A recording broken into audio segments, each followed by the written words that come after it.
Before I get started in the actual review of this first episode, I just want to mention how much I hate the animation of this show. It's a show that lacks all the initial flair and spice of the original Bruce Timm style TV shows that had amazing art and animation. And as I will present in the coming review, the story died along with the man who inspired the greatness of the original DCAU or DC Animated Universe. The man who made the stories great and had such amazing heart behind them was none other than the late great Paul Dini.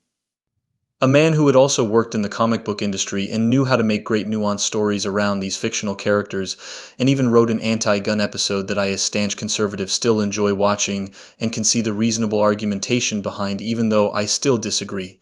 Paul Dini really was the heart behind the DCAU, and now that the heart behind what made it great is no longer beating, we sadly have this mess of a story that has no real substance or form, and instead relies on nostalgia as a driving factor behind anyone's minuscule enjoyment. The episode presents us with a proposed mystery regarding buildings of a specific crime lord being destroyed, explosions ring out, and the building collapses. After we see this display of calamity, we are introduced to Barbara Gordon, who, as I mentioned in a previous video, is a defense attorney making a case for her client. The court adjourns and she is confronted by Harvey Dent, who is a stuck-up, arrogant, and downright evil portrayed man who is openly mocking the potential life imprisonment or death penalty for a, quote, kid. I already mentioned this in a separate video, but the starting point of Harvey Dent should be one of altruism and heroic intentions.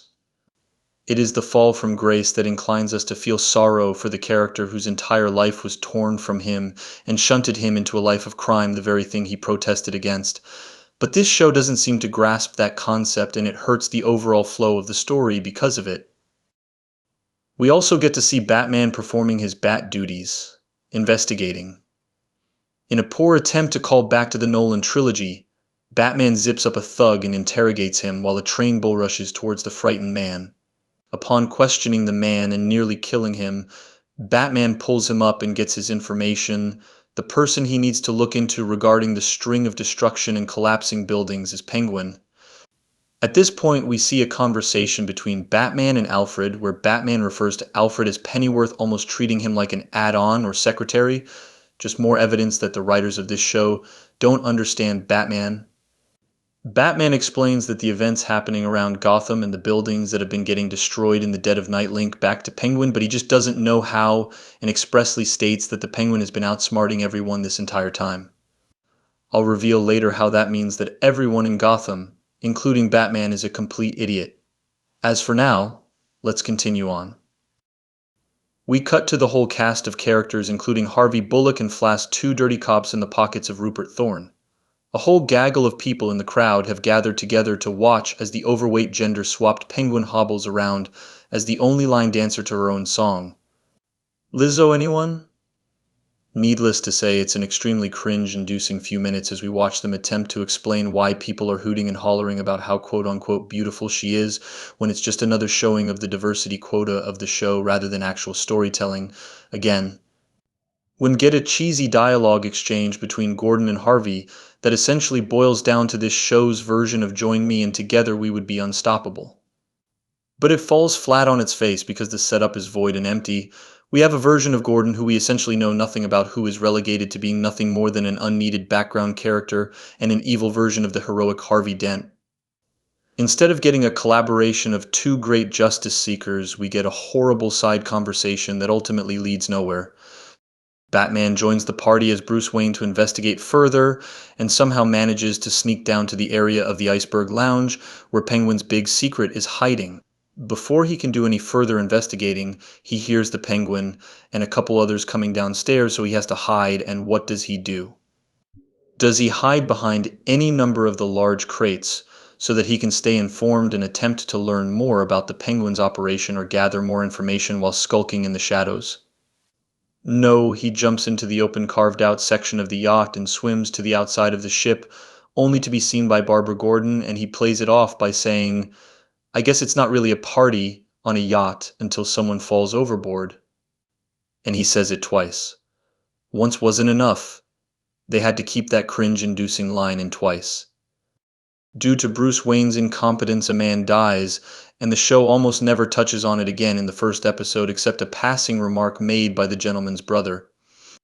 The show carries on from this deliberate murder and skips over to the man who saw the murder go to Barbara Gordon of all people to confess his crimes because he thinks that she is the only innocent party in Gotham. When she answers her door to speak with the man, she prepares to swing a bat at him, but ultimately decides not to. Now, you'd think that would imply that she didn't use a gun, because she didn't have one at her disposal. But you'd be wrong, because later on, upon learning about the snitch, Penguin sends out some hitmen to take him out. And lo and behold, what do we see? Barbara Gordon does in fact have a gun at her disposal, but she keeps it in her car, which is an incredibly unintelligent move. Because what if someone breaks into said car and seeks to use the goods they find inside for their personal use? That would be a bad day for Miss Gordon. A really anticlimactic showdown occurs where Barbara crashes into a wall and tries to shoot at the men chasing both her and her suspect. She has only one bullet left and stands in clear view of all these men with long guns in their hands, and they just waltz forward, not aiming at her or trying to reach her with any urgency, and this gives Batman just enough time to literally run them over.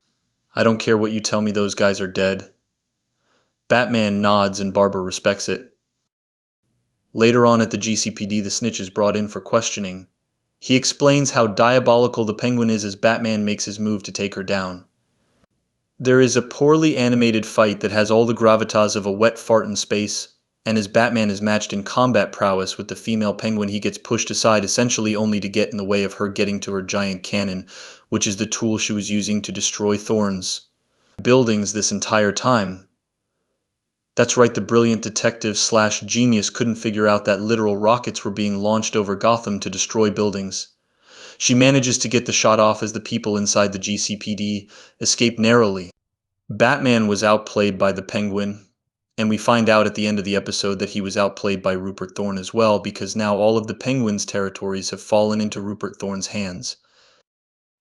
Oh boy, what a crap show. Let's start with a better explanation or idea as to how Rupert Thorne's buildings could have been getting destroyed this entire time. That would actually be a challenge for the Dark Knight to figure out and would legitimately make Penguin a smart villain. She could have allocated resources to make her the sole proprietor of construction goods that were used to create the very buildings that Rupert Thorne owned, therefore making it more reasonable that one wouldn't be easily able to learn why all these buildings were randomly exploding.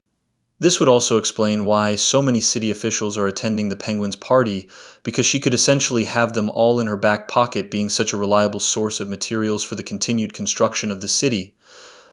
She could have specific launch codes for each location she wanted to hold an anvil over, and given her complete control over the situation. This would have also likely created a more tense final battle between Batman and Penguin, as he would have had to prevent her from being able to do something as simple as press a button from a large distance away and send out a simple radio signal to topple an entire building on itself. Now we have realistic stakes that can truly drive a story forward, and with switches so small it would make for an even more pressing situation, as Batman would have to be gentle with such a volatile thing as a simple button press. Needless to say, there have been better stories told with much less need for a reliance on completely absurd occurrences in order to get a story across. If they spent mere moments thinking about this show and the events therein, they could have, or at least should have been able to discover a better way of telling the story than what we got. But I have a theory. I don't think they really cared about the story. They cared about the gender swapping and race swapping and making the white guys either evil or incompetent. I don't think they can tell a good story anymore, and something as simple as a 22-minute episode of what should be a slam dunk proves that they have no creative integrity and will rely on pandering to get their story across rather than actually considering cause and effect. Anyways, that's the first episode. Let me know your thoughts, and I hope you guys have a great day and a great rest of the week.